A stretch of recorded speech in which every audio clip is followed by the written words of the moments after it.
Shalom jemaat Tuhan, dimanapun kita berada saat ini, mari siapkan seluruh kehidupan kita untuk menyembah Tuhan. Mari nyatakan ucapan syukur kita di hadapan hadirat-Nya, betapa baiknya Tuhan dalam kehidupan kita. Haleluya Yesus, terima kasih Yesus, terpujilah nama-Mu.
Segala kebaikan-Mu,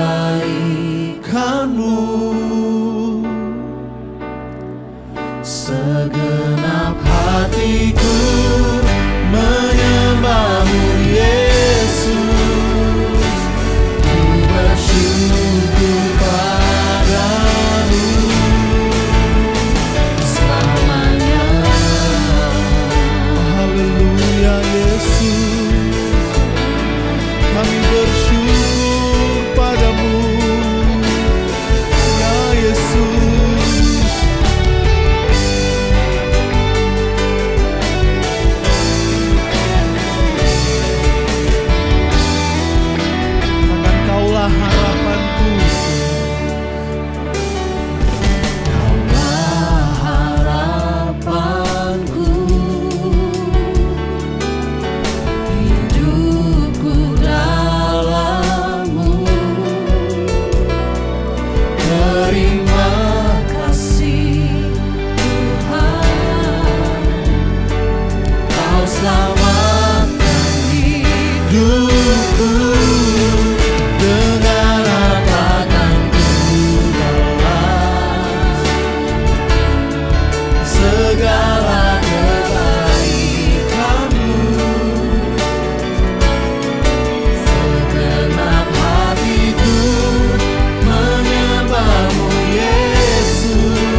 Terima kasih Tuhan. Haleluya, haleluya Tuhan. Terpujilah Engkau Tuhan. Begitu besar kasih-Mu bagi kami Tuhan. Dengan apa kami membalas segala kebaikan Tuhan. Selain memuji dan menyembah Engkau, mempersembahkan seluruh kehidupan kami hanya kepada Engkau Tuhan. Urapan Allah ada di tengah-tengah kami pada pagi hari ini Tuhan. Biar kekudusan-Mu nyata Tuhan. Kami mau bersorak-sorai memuji kebesaran Tuhan. Sebab Engkau sangat baik bagi kami. Terima kasih Tuhan. Dalam nama Tuhan Yesus kami bersyukur kepadamu. Haleluya. Amin. Puji Tuhan Bapak Ibu. Kita mau bersorak-sorai bagi Tuhan pada pagi hari ini. Di hadapan kemegahan Tuhan. Kita datang menyembah Tuhan pada pagi hari ini. Haleluya.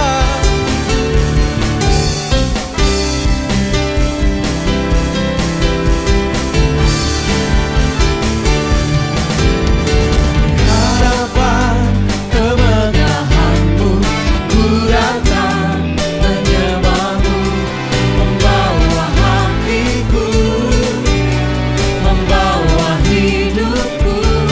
Ya Yesus, teringat kasih setia-Mu di dalam setiap langkahku. Sungguh Engkau baik di dalam hidupku. Engkau baik, teramat baik. Engkau baik, teramat baik. Engkau baik, teramat baik.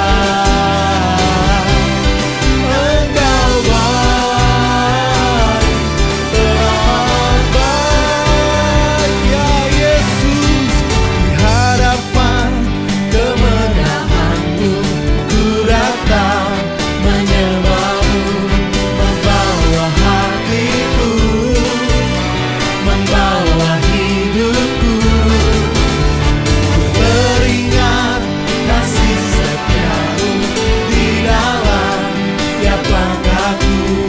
Sungguh Engkau baik di dalam hidup. Katakan, Engkau baik, teramat baik. Engkau baik, teramat baik. Engkau baik, teramat baik.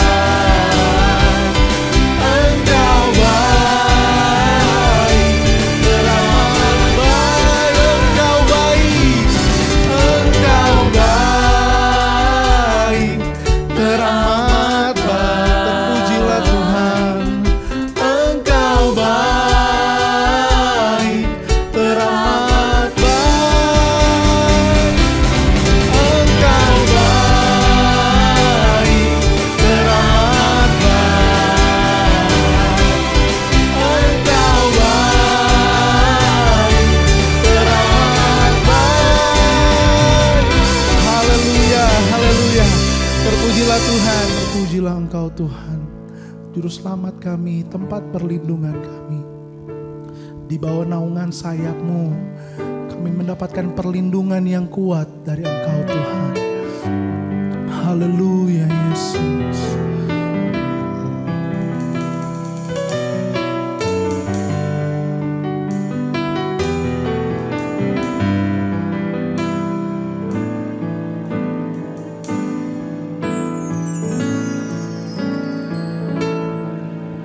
Firman-Mu berkata, Kau besertaku,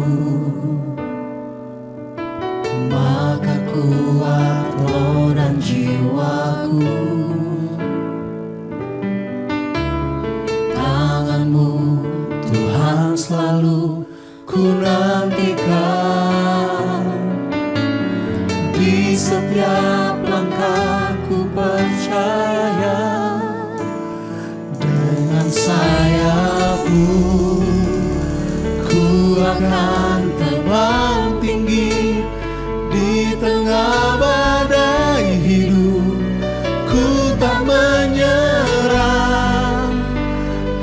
kekuatan dan perlindungan bagiku, pertolonganku di tempat maha tinggi. Ku mengangkat tanganku, aku berserah, Kau ku nantikan, Kau yang ku sembah, Yesusku, Rajaku. Haleluya Yesus.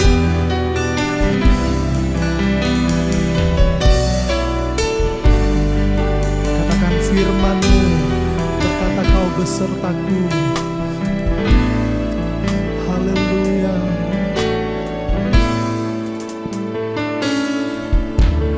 Firman-Mu berkata Kau besertaku, maka kuat roh dan jiwaku.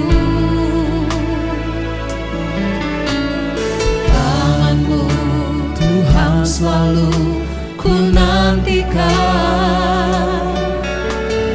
di setiap langkah ku percaya. Dengan sayap-Mu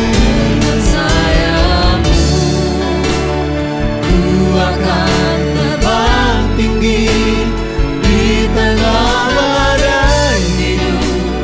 Ku tak menyerah, Kau kekuatan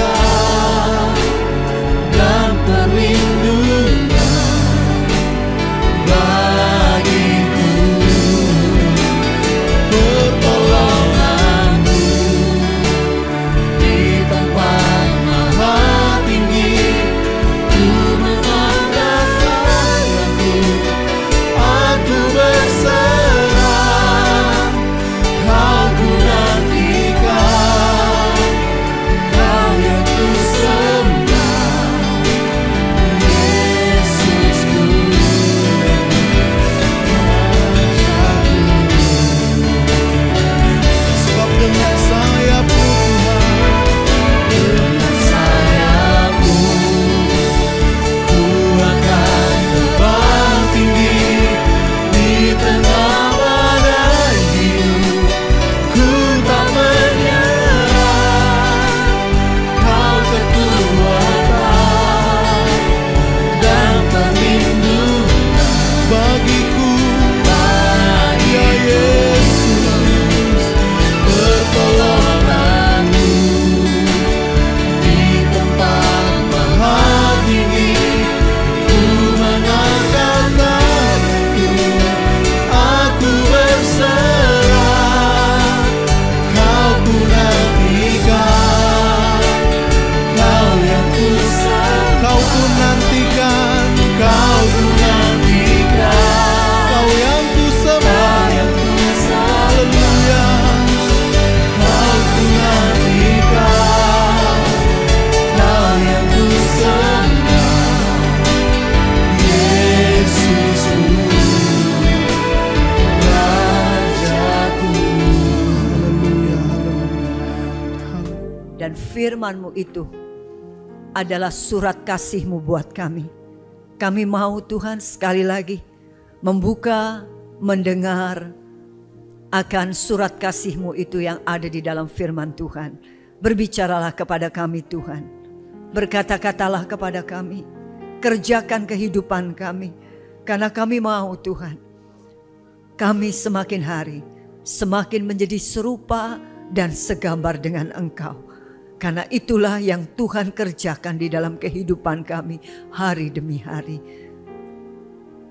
Kami tahu Tuhan, Engkau sendiri yang akan mengerjakan kehidupan kami. Kami menyerahkan semuanya ini ke dalam tangan-Mu. Di dalam nama Yesus kami berdoa dan kami mengucap syukur. Amin. Amin. Silakan duduk kembali. Saudara yang terkasih di dalam nama Tuhan, saya percaya karena kita hidup masih di dalam dunia, kita adalah domba yang ditempatkan Tuhan di tengah-tengah serigala. Di tengah-tengah kita, tidak semua orang yang katanya percaya kepada Tuhan sudah menjadi dewasa di dalam Tuhan. Masih ada juga orang-orang yang masih bayi rohani di dalam kehidupan kita.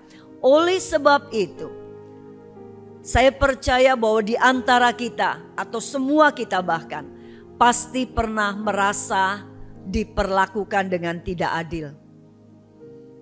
Setiap kita pasti pernah ngerasain bagaimana kita dikecewakan oleh seseorang.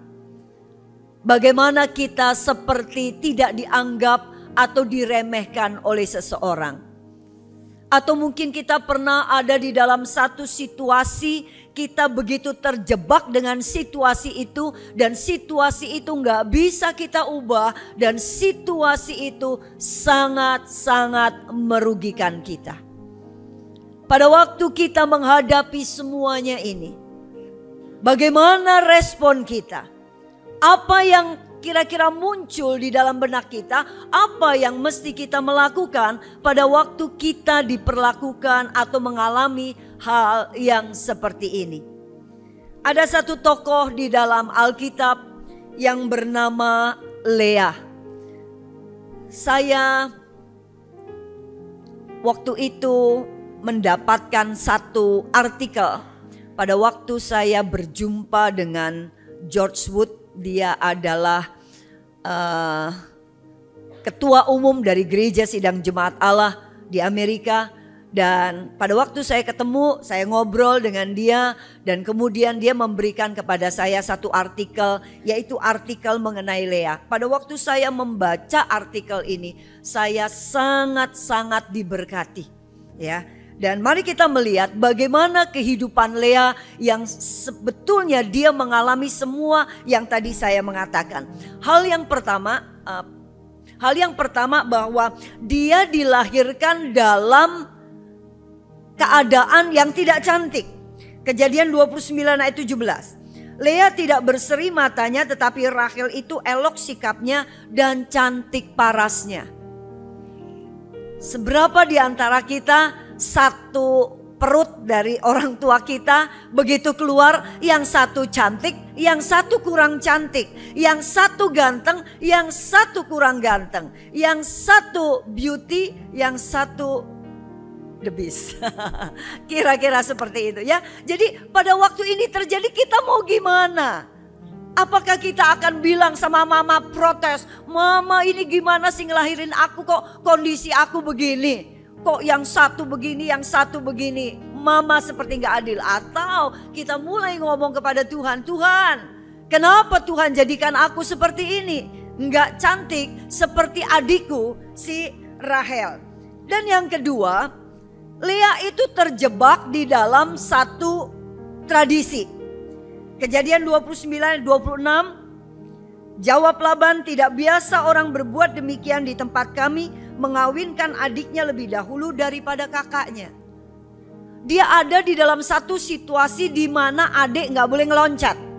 Kalau sekarang kita boleh ya, tapi ada juga adat-adat yang kalau diloncatin maka sang adik perlu memberikan sesuatu lah kepada kakaknya sebagai persembahan karena udah diloncatin. Nah, rupanya tradisinya pada waktu itu di tempat di mana Lea ada nggak boleh, mesti kakaknya dulu. Akhirnya dia terjebak di dalam situasi ini, padahal dia tahu persis kalau Yakub itu cintanya sama Rahel dan bukan sama dia. Dan yang lebih parah lagi, yaitu kita tahu bahwa dia itu ada di dalam satu situasi di mana dia nggak dihargai oleh bapak dan adiknya. Seharusnya papanya ngomong jelas di depan supaya Yakub nggak kaget. Mestinya bapaknya ngomong, Kub, adat kita begini. Jadi karena adat kita begini, mau nggak mau kamu mesti nikahin si Lea dulu. Sehingga di awal Yakub sudah bisa bikin perjanjian dengan Lea. Lea, Sebenarnya aku cintanya sama Rachel.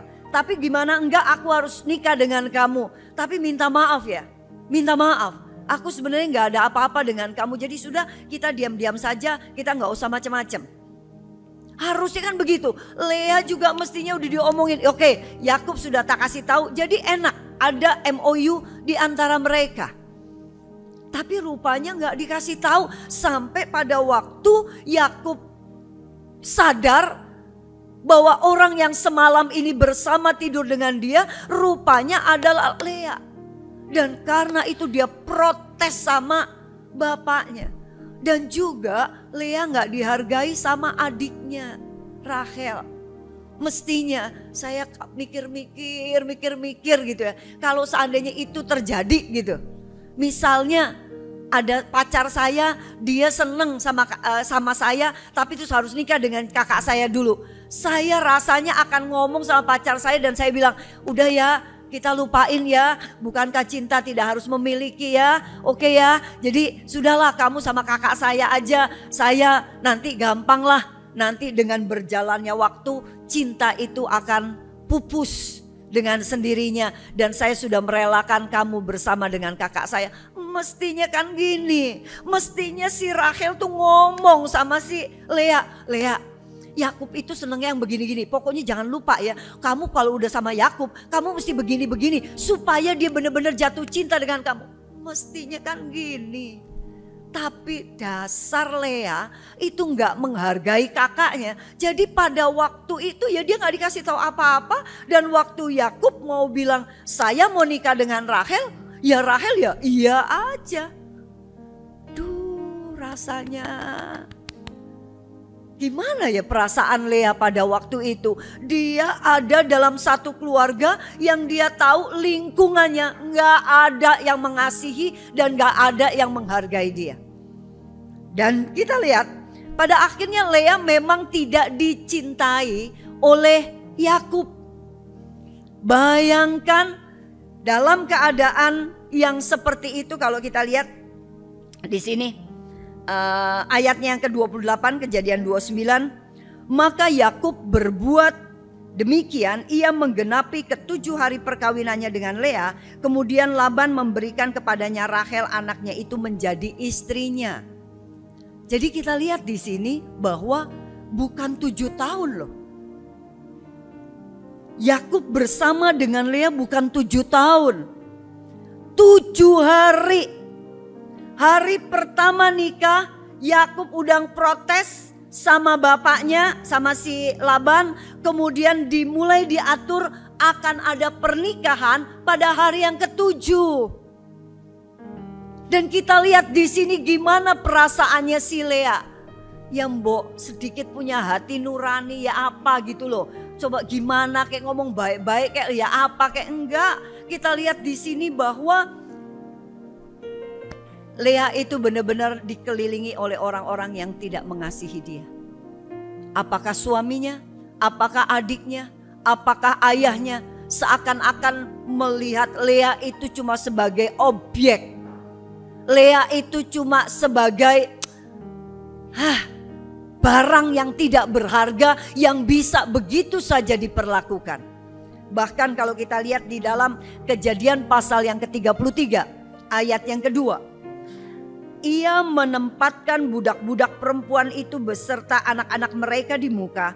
Lea beserta anak-anaknya di belakang mereka. Dan Rachel beserta Yusuf di belakang sekali.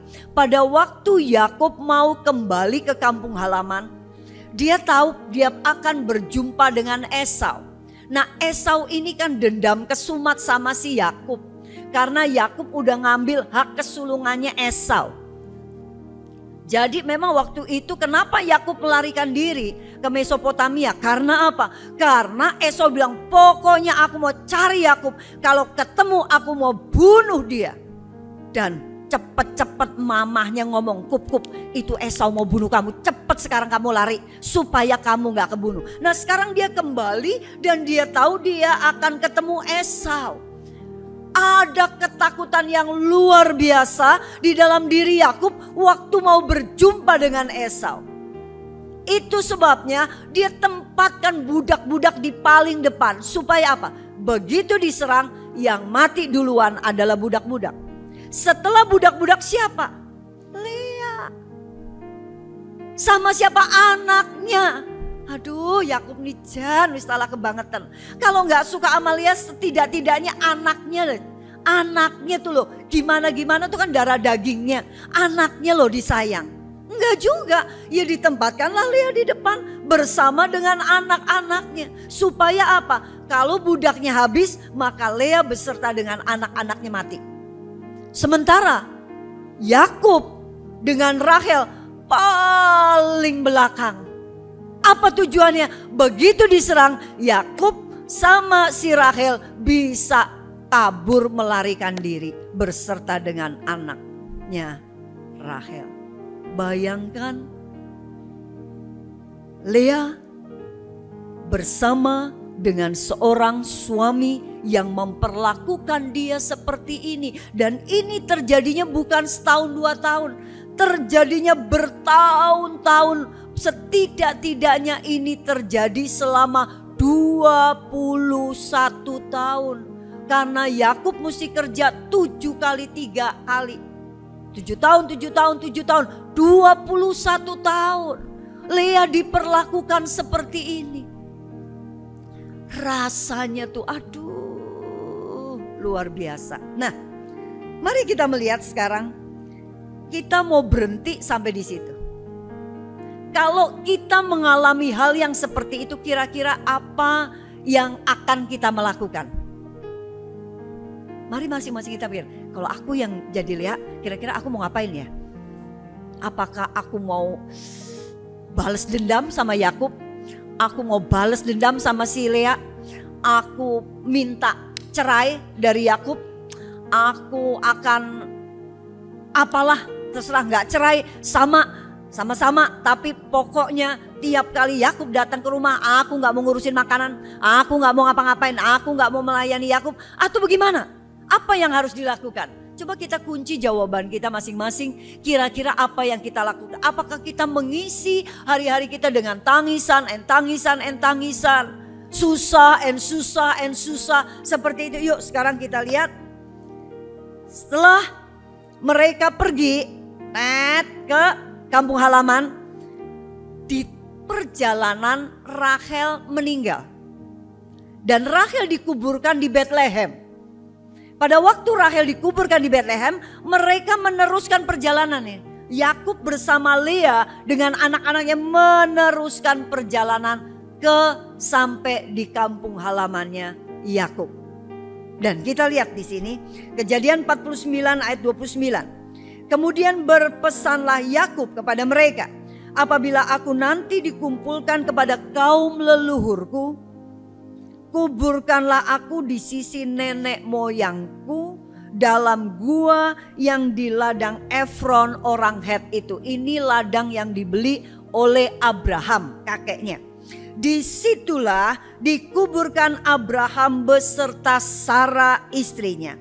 Disitulah dikuburkan Ishak beserta Ribka istrinya. Dan disitulah juga kukuburkan Lea.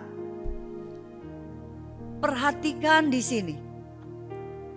Pada waktu Yakub sudah menjadi tua, rupanya Lea mati duluan. Dan Lea dikuburkan di makam keluarga. Di mana di situ ada Abraham dengan Sarah, ada Ishak dengan Ribka, dan di situ dikuburkanlah Lea. Dan waktu Yakub sudah jadi tua, Yakub bukannya ngomong begini loh. Entar kalau papa sudah nggak ada, entar kalau engkong sudah nggak ada, tolong engkong dikuburin di Bethlehem ya, di samping kuburannya istriku yang sangat kucintai, yaitu Lea. Yaitu Rahel. Enggak gitu loh. Tetapi dia ngomong, nanti kalau aku sudah tua, aku mati, tolong kuburkan aku di makam keluarga. Berarti apa? Dia ada di sampingnya Lea. Kenapa kok ujung-ujungnya Yakub putuskan untuk berada di sisi Lea dan bukan berada di sisi Rahel. Tidak tertulis di dalam Alkitab. Tetapi kita bisa tahu bahwa apa? Bahwa Lea selama menikah dengan Yakub, dia adalah istri yang sangat melayani. Dia istri yang nggak ngeselin. Tiap kali datang, Yakub tiap kali datang ngunjungin si Lea, Lea tuh nggak ngeselin. Lea tuh so sweet. Sampai akhirnya pada waktu meninggal pun Yakub akhirnya menyadari, iya nih bener nih, istriku seharusnya Lea.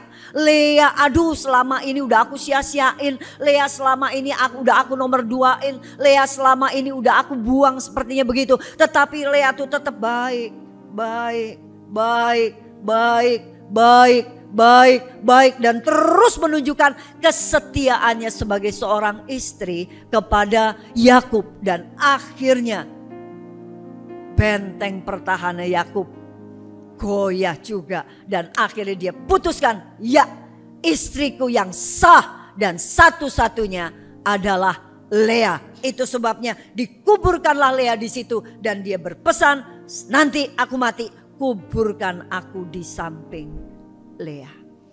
Jadi kita lihat pasti di masa-masa akhir kehidupan Lea, pasti Lea mengalami satu romantika pernikahan yang sangat indah bersama-sama dengan Yakub. Karena apa? Akhirnya Yakub menyadari hal ini. Kira-kira kalau sikap kita minta cerai dengan Yakub, mungkinkah hal ini terjadi? Tidak mungkin. Kalau sikap kita jelek, balas dendam, sakit hati sama si Yakub, kira-kira Yakub mau nggak berdampingan dengan orang yang hatinya penuh dengan dendam? Pasti Yakub nggak mau. Jadi kita lihat di sini, Lea telah menunjukkan sikap yang baik kepada siapa? Kepada Yakub, akhirnya mau. Dan setelah itu, kalau kita lihat 100 tahun, 1000 tahun setelah itu, kita lihat di dalam Matius pasal yang pertama. Di dalam Matius pasal yang pertama, di situ kita lihat ada silsilah. Abraham memperanakan Yakub, Abraham memperanakan Ishak, Ishak memperanakan Yakub, Yakub memperanakan Yehuda. Yehuda tuh keturunannya siapa? Keturunannya Yakub dengan Rahel atau keturunannya Yakub dengan Lea? Yehuda ini keturunannya Yakub dengan Lea. Yehuda, dari Yehuda tek turun sampai ada Raja Daud, sampai ada Salomo, sampai ada Mesias. Keturunannya Yakub dengan Lea adalah keturunan yang diakui oleh Tuhan sampai dimuat di dalam kitab suci. Perhatikan di sini. Kira-kira ribuan tahun setelah dia nggak ada, dia di surga. Kira-kira Lea bangga nggak? Ternyata keturunannya adalah orang-orang hebat, raja-raja hebat, bahkan sampai juru selamat itu ada di bawah garis keturunannya dia. Pasti di sini ada kebanggaan. Dan kalau kita lihat dari 12 anak Yakub, 6 itu dari Lea, dari perutnya Lea, 2 dari budaknya, 8 dan 8 itu adalah ditulis di depan pintu gerbang surga. Wahyu mengatakan pintu gerbang surga itu ada namanya. Dan namanya siapa? 12 anaknya Israel ada di situ. Jadi kita lihat di sini bahwa sekalipun hidup tampaknya nggak adil. Hidup tampaknya nggak adil. Yuk jangan putus asa. Sekalipun hidup tampaknya nggak berpihak sama kita, yuk jangan putus asa. Sekalipun hidup nih tampaknya menghancurkan kita, yuk jangan putus asa karena kita mesti tahu Rancangan Allah di dalam kehidupan kita adalah rancangan damai sejahtera. Amin. Rancangan damai sejahtera. Oleh karena itu jangan pernah kita menilai hidup kita tuh hari ini. Jangan. Waktu hari ini kita ada di dalam lembah kekelaman, jangan nilai hidup kita, hancur kita, mati kita, amblas kita, amsyong kita. Jangan pernah berpikir seperti ini. Kita ada di dalam lembah kekelaman karena Tuhan sedang mau membawa kita masuk ke padang yang berumput hijau. Amin. Amin. Yuk. Jangan nilai hidup kita saat ini. Saat ini mungkin gak enak. Tapi next. Perhatikan janji Allah ya dan amin. Jadi pilihan next. Pilihan yang kita buat hari ini. Pilihan apa yang kita mau buat? Pilihan untuk Tuhan ini memang gak benar. Tuhan ini emang gak bisa diandalkan. Pokoknya aku mau lakukan apa yang aku mau. Terserah Alkitab mau bilang apa. Bodoh, babah, aku gak mau mikirin. Gini. Pilihan yang kita mau buat apa? Pilihan untuk tetap percaya kepada Tuhan atau gak percaya kepada Tuhan? Pilihan untuk tetap berjalan di dalam jalan firman Tuhan atau pilihan untuk keluar dari rel firman Tuhan. Apa yang kita mau lakukan? Dan pilihan yang kita buat hari ini itu berdampak sampai generasi-generasi selanjutnya. Iman yang saudara tetapkan hari ini itu berdampak kepada generasi selanjutnya.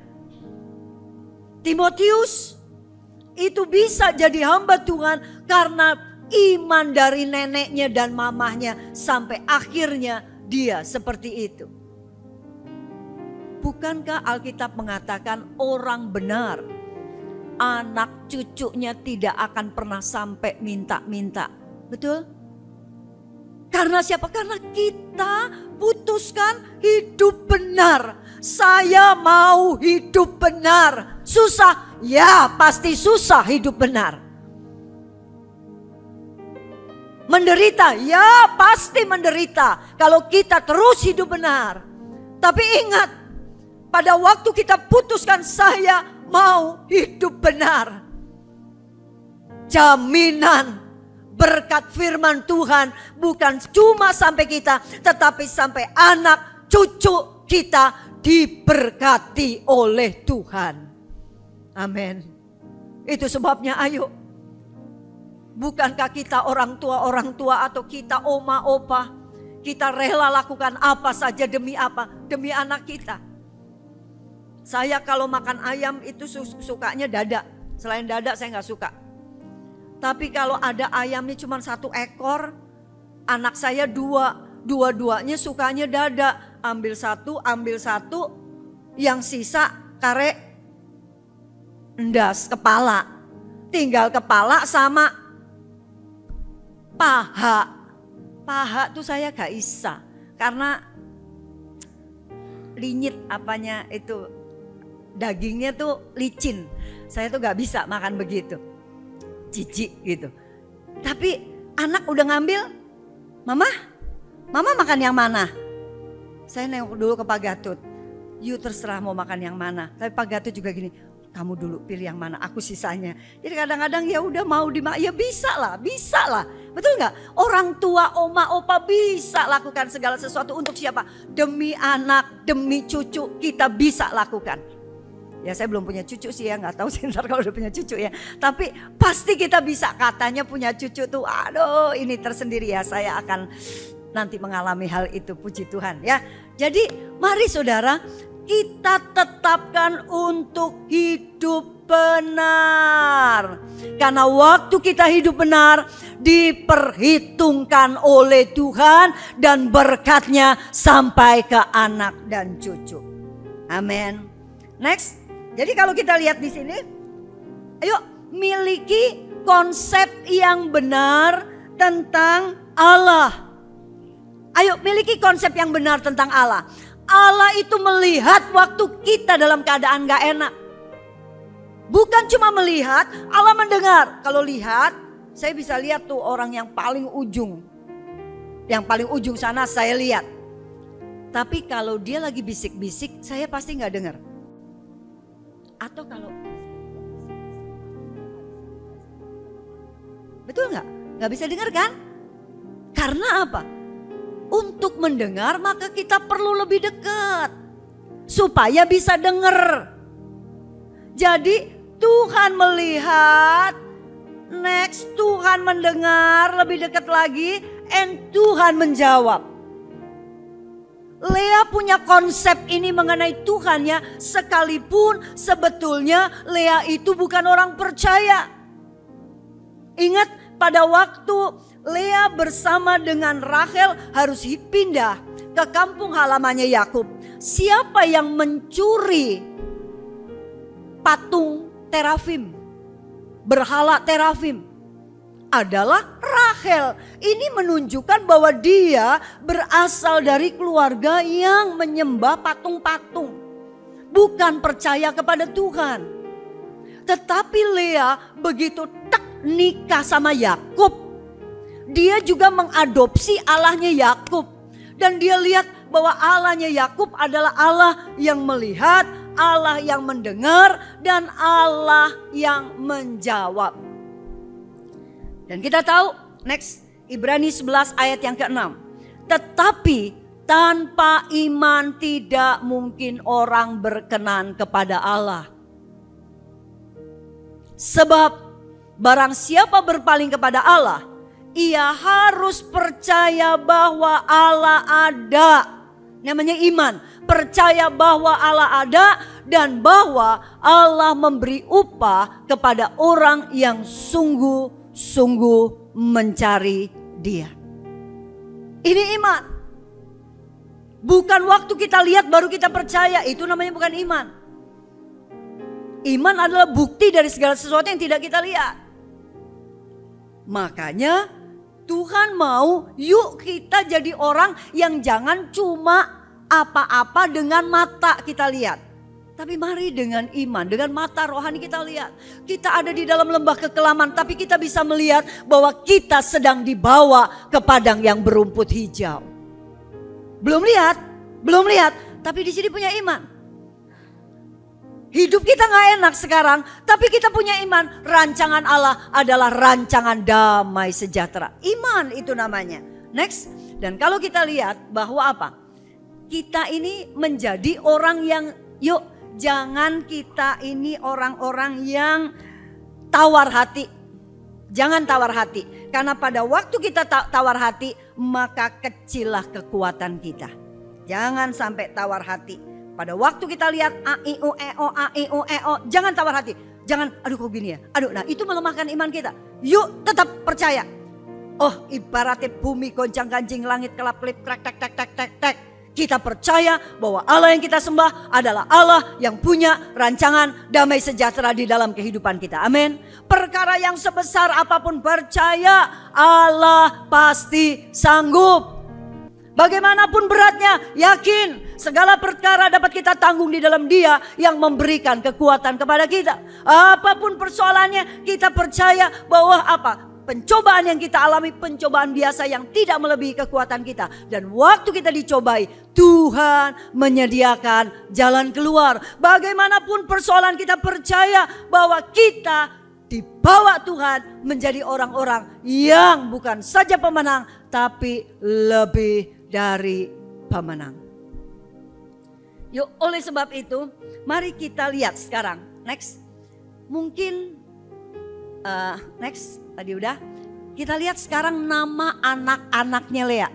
Saya jujur nggak pernah perhatiin ini, tapi pada waktu saya membaca artikelnya George Wood ini, saya langsung melongo. Ya Tuhan, ternyata luar biasa. Kita kalau lihat nama, mau Ruben, mau Simeon, ya, mau Lewi, mau Yehuda, mau apa Gad, mau Asyer, mau Isakar, mau Sebulan, bodoh. Nggak ngefek, lu mau namanya Johnny kek, lu mau namanya Budi kek, lu mau namanya si Paul kek, lu mau namanya siapa. Kita kan masa bodoh, nggak mempengaruhi keselamatan kita. Betul ya? Nama-nama yang ada di Alkitab tuh bukan nama-nama yang gampang. Itu nama-nama yang nggak familiar di kuping kita. Dan kalau kita lihat, perhatikan. Apa sih artinya Ruben? Ini nama kan yang ngasih nama nih si Lea nih. Dan ini orang kalau kasih nama kayak Pak Gatut ngasih nama anak saya yang pertama Ayu Hapsari. Imannya adalah apa? Wes talah nek metu anake Ayu ora Ayu, Ayu apa gak Ayu, tapi orang-orang semua nyeluk apa? Ayu, Ayu, Ayu, begitu. Wes anak ini nanti jadi anak sing ayu. Anak laki, dokter bilang nih kayaknya laki nih. Oke, disiapin nama siapa? Bagus. Wes talah opo-opo, bagus ora bagus yang keluar. Pokoknya orang celukane opo? Bagus, bagus, bagus. Betul apa enggak? Itu iman daripada impian daripada orang tuanya. Nah, impian daripada Lea buat anaknya adalah apa? Ruben yang artinya Allah memperhatikan. Lihat, Allah melihat. Tapi masih jauh nih, baru dilihat masih jauh nih. Kemudian namain lagi Simeon yang artinya apa? Allah mendengar. Dekat lagi nih, lebih dekat. Kemudian namain lagi siapa? Namain lagi Lewi yang artinya Tuhan menjawab. Artinya apa? Suamiku kali ini pasti lebih erat dengan aku. Ini kan jawaban. Ini kerinduannya si Lea. Nama anak-anaknya Lea ini muncul dari kerinduannya Lea. Imannya Lea. Tuhan menjawab. Tuhan bilang kalau Tuhan jawab, aku pasti lebih dekat, lebih erat dengan suamiku. Apakah benar? Enggak juga. Muncul meneh Yehuda. Artinya apa? Aku mau bersyukur kepada Tuhan. Wow. Apakah betul Yehuda dekat akhirnya dia bersyukur? Enggak, ini iman. Aku mau bersyukur, dia belum lihat tapi dia sudah merasakan Tuhan pasti nyatakan itu. Dan Tuhan pasti beri upah untuk orang yang setia mencari dia. Itu sebabnya dia bilang, aku mau bersyukur. Belum nih, belum terima. Belum terima hadiahnya. Tapi aku mau bersyukur kepada Tuhan. Dan kemudian lagi muncul lagi Toet, anak yang namanya siapa? Gad. Gad itu artinya apa? Oh, mujur udah datang. Emang benar mujurnya datang? Enggak juga. Tapi dia bilang mujur sudah datang. Lagi anaknya yang berikutnya lagi yaitu apa? Asher. Artinya apa Asher? Artinya apa? Aku berbahagia. Apakah ada alasan untuk dia berbahagia? Tidak. Karena kita tahu sampai anak-anaknya udah bisa jalan aja, mau pulang ke kampung halaman anaknya masih ditaruh di depan. Supaya mati duluan kalau memang perang. Perhatikan ini adalah pernyataan imannya Lea. Kemudian berikut lagi yang berikut Isakar. Yang artinya apa? Tuhan telah memberikan apa? Pahala, upah, kasih upah. Mana upahnya tapi iman. Allah pasti kasih upah buat aku. Dan yang terakhir yaitu apa? Zebulon yang artinya apa? Oh, aku mendapat hadiah dari Tuhan. Ini sedang menyatakan imannya Lea. Ini berjalan berapa tahun? Anak 8. Kalau satu orang 2 tahun, 2 tahun, 2 tahun, 2 tahun. Anak 8 berarti apa? 16 tahun. Imannya bukan tetap, bukan tambah surut, tetapi imannya makin hari makin naik, makin naik, makin naik. Dan imannya sama sekali tidak digoyahkan dengan apa yang dialami, apa yang matanya melihat. Yakub tetap tidak mencintai dia, tapi dia tetap yakin. Tuhan menjawab, praise the Lord, puji Tuhan, aku mau bersyukur. Mujur sudah datang. Aku berbahagia. Tuhan sudah kasih upah. Tuhan sudah kasih hadiah. Itu adalah pernyataan imannya Lea yang makin hari tak tak tak tak tak. Berapa orang kalau doa kepada Tuhan awalnya semangat 45. Oh Tuhan, aku percaya Engkau pasti ini. Tapi setelah berjalan sekian lama, masihkah kita semangat 45? Dan lama-lama bisa jadi wis terserah. Tuhan mau jawab puji Tuhan, Tuhan gak jawab yo wis. Aku gak mau mikiri timbang apa. Aku sakit hati karena apa, gak pernah lihat hasil. Tapi Lea terus memunculkan imannya karena apa? Karena dia tidak membiarkan masalah yang terjadi di dalam dirinya itu menggerus imannya. Matanya lihat begini, imannya tetap begini. Perlakuan Yakub begini, imannya tetap begini. Yang dialaminya begini, imannya tetap begini. Semua yang dialami tidak menggerus imannya Lea. Dia terus memunculkan iman percayanya. Oleh sebab itu saudara, mari. Tuhan pasti kok, pasti yakin, aku yakin dia menyatakan kuat kuasanya. Oleh karena itu yuk, Allah sedang bergerak. Atau Allah sedang menuju kepada tujuan atau gambaran besarnya. Tuhan memang gak ngomong kepada Lea. Tapi Tuhan bilang begini. Lea, Daya, kamu alami ini. Tahan ya, tahan. Tetap kuat ya, tetap kuat. Karena apa? Kamu bukan siapa-siapa loh Lea. Kamu bukan orang percaya, kamu bukan orang yang dipilih, dalam arti dia bukan orang yang dipilih Tuhan yang di Israel sini.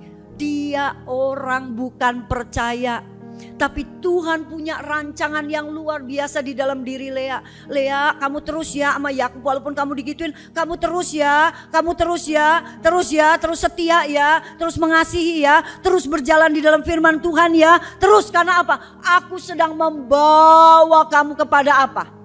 Kepada satu tujuan, kepada satu gambaran besar. Engkau akan menjadi leluhur dari raja-raja besar di Israel. Engkau akan menjadi leluhur dari juru selamat Mesias yang akan lahir melalui keturunanmu.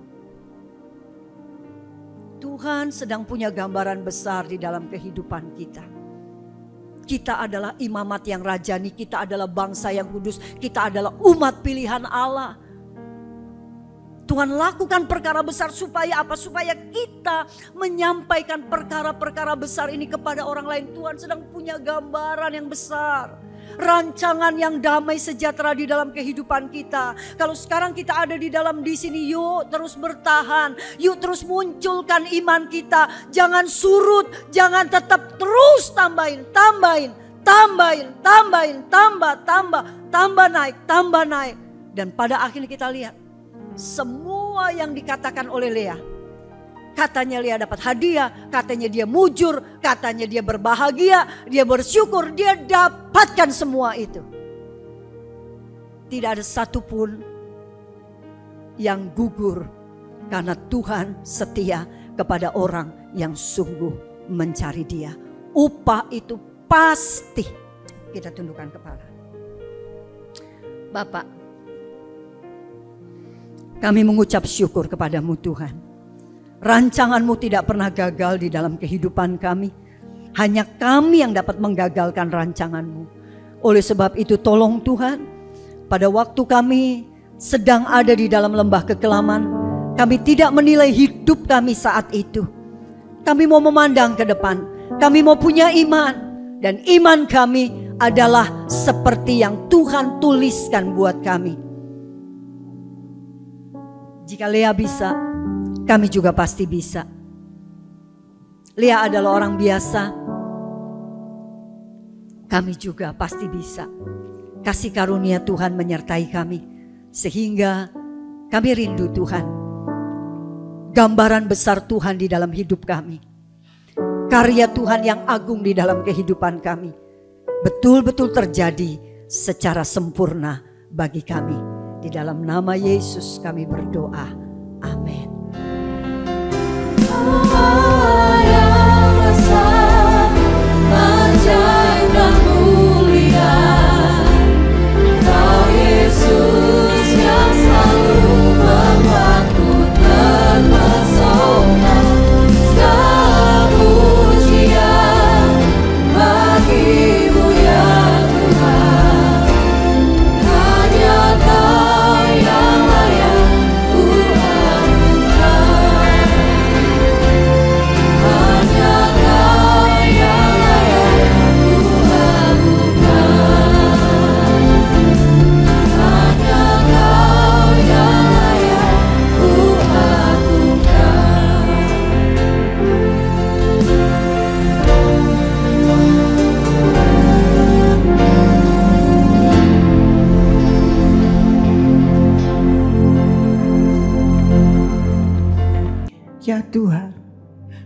hadirat-Mu tetap menyertai mereka untuk memberkati setiap rumah tangga mereka, seluruh anggota keluarga mereka.